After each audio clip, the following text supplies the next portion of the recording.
ہمیں معاشی آسودگی چاہیے یا جمہوریت؟ بحث اب اس دائرے میں منتقل ہوتی دکھائی دے رہی ہے۔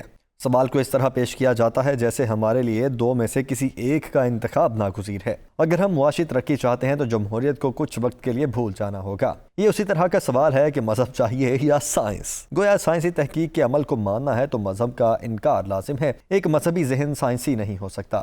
یہ ایک مغالطہ ہے جو دانستہ پھیلایا جاتا ہے۔ وہ عہد اب قصہ پارینہ ہوا جب مذہب سائنس کے راستے میں کھڑا ہو گیا تھا۔ اس میں قصور مذہب کا کم اور اہل مذہب کا زیادہ تھا۔ اسلام کو اگر مذہب کا حقیقی نمائندہ مان لیا جائے تو مولانا وحید الدین خان کے الفاظ میں وہ دور جدید کا خالق ہے۔ سائنسی تحقیق کے راستے میں سب سے بڑی رکاوٹ شرک ہے۔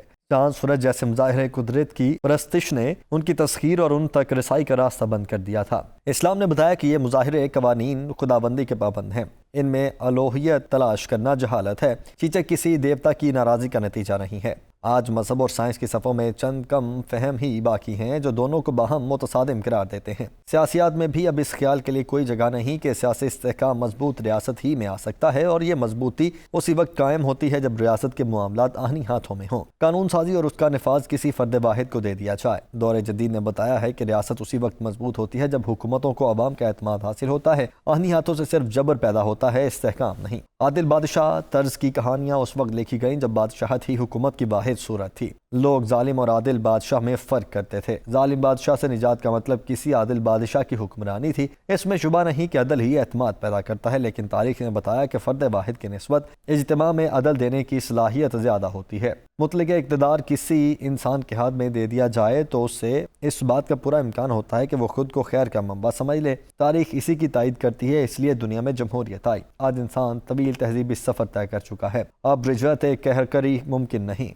مطلق العنانیت کے لیے اب مہذب معاشروں میں جگہ نہیں رہی۔ یہ اگر جمہوریت کے نام پر ہو تو بھی قابل قبول نہیں۔ جمہوریت کا لیکن فائدہ یہ ہوتا ہے کہ حکمرانوں سے نجات مل جاتی ہے۔ عوام کو یہ بھروسہ ہوتا ہے کہ وہ جب چاہیں گے ان کو ہٹا دیں گے۔ اس سے بھی ریاست پر اعتماد قائم رہتا ہے۔ اگر عوام کو یہ معلوم ہو جائے کہ حکمرانوں کے نصب و عزل میں ان کا کوئی کردار نہیں تو پھر وہ نظام سے مایوس اور لاتعلق ہو جاتے ہیں۔ یہ لاتعلقی کسی موقع پر غصے میں ڈھل کر ریاست کو رہے سہے استحکام سے بھی محروم کر دیتی ہے۔ اس لیے یہ موازنہ اصولاً غلط ہے کہ عوام کو جمہوریت یا معیشت میں سے کسی ایک کا انتخاب کرنا ہے۔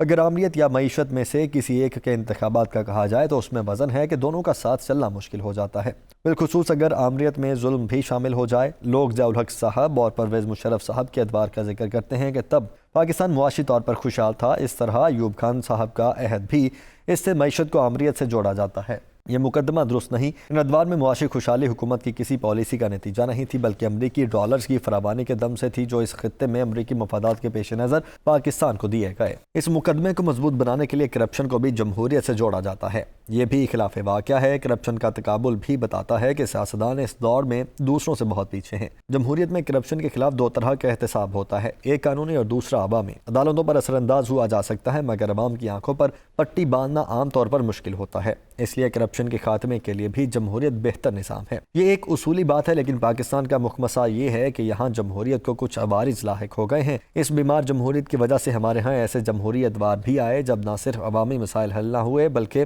انہوں نے مزید سماجی مسائل پیدا کر دیے جن میں سے اکثر اخلاقی نوعیت کے تھے۔ اس کا سبب یہ تھا کہ جمہوریت کو ایک فطری عمل کے طور پر آگے نہیں بڑھنے دیا گیا۔ کچھ اداروں نے یہ چاہا کہ اپنی مرضی کے سیاستدان پیدا کریں۔ انہوں نے مزید غلطی یہ کی کہ جب ارتقاء کے بعد کچھ سیاستدان پیدا ہو گئے تو ان کا راستہ روک کر نئے سیاستدان پیدا کرنے چاہیے۔ یہ سلسلہ ختم ہونے کو نہیں آ رہا۔ اس سے جمہوریت اس طرح ثمربار نہیں ہوئی جیسے اسے ہونا چاہیے۔ اب پھر ہم جمہوریت اور آمریت کا ملغوبہ تیار کرنا چاہتے ہیں۔ بعض لوگوں کا خیال ہے کہ پاکستان کے مخصوص حالات میں یہی ہو سکتا ہے۔ میرے نزدیک اس سمت میں قدم رکھنے کے لیے ضروری ہے کہ ان تمام سیاسی قوتوں کو اس نظام یا ملغوبے کا حصہ بنایا جائے جو عوام میں جڑیں رکھتے ہیں۔ اس نظام کو 5 سال تک برقرار رکھا جائے جب سب سیاسی قوتیں اس کا حصہ ہوں گی اور وہ غیر ریاستی قوتیں بھی اس میں شامل ہوں گی جن کی قیادت میں مرکز تغیرات کام کرتا ہے، تو اس نظام کو کسی طرف سے کوئی خطرہ نہیں ہوگا۔ اس کے لیے ایک باضابطہ حکمت عملی بنائی جا سکتی ہے۔ مثال کے طور پر اگلے 5 سال کوئی جلوس نکلے گا نہ احتجاج کے نام پر کاروبار زندگی متاثر ہوگا۔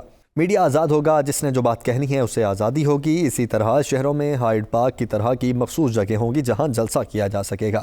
سڑکوں اور آبادیوں میں مذہب یا سیاست کے نام پر کوئی سرگرمی نہیں ہوگی۔ اس نظام کے الیکشن کے بعد بھی اپنایا جا سکتا ہے۔ اس کے لیے الیکشن کا خصوصی قانون بھی بنایا جا سکتا ہے۔ میں اس کی تفصیلات پر انشاءاللہ تفصیل سے لکھوں گا۔ یہ کوئی مثالی حل نہیں، یہ عمومی جمہوری پیمانے پر بھی پورا نہیں اترتا، لیکن اسے ایک وقتی حل کے طور پر قبول کیا جا سکتا ہے۔ 5 سال بعد یہ فطری ڈگر پر لوٹ سکتا ہے۔ مثالی حل اس وقت ممکن دکھائی نہیں دیتا۔ اب ایک صورت یہ ہے کہ اقتدار کی جنگ میں شامل فریق تصادم کی طرف جائیں، دوسرا راستہ یہ ہے کہ سب مل کر ملک کو اس بحران سے نکالیں۔ میں دوسرا راستہ تجویز کر رہا ہوں۔ میں جب اس پر لکھوں گا تو اس تجویز پر بات کرنا آسان ہو جائے گا۔ یہ کالم اس بحث کو ایک نیا رخ دینے کی ایک کوشش ہے کہ اصولی باتوں سے اتفاق کے ساتھ ہم عملاً جو پالیسی اختیار کرتے ہیں اس کی کامیابی کے لیے ضروری ہے کہ وہ زمینی حقائق سے ہم آہنگ ہو۔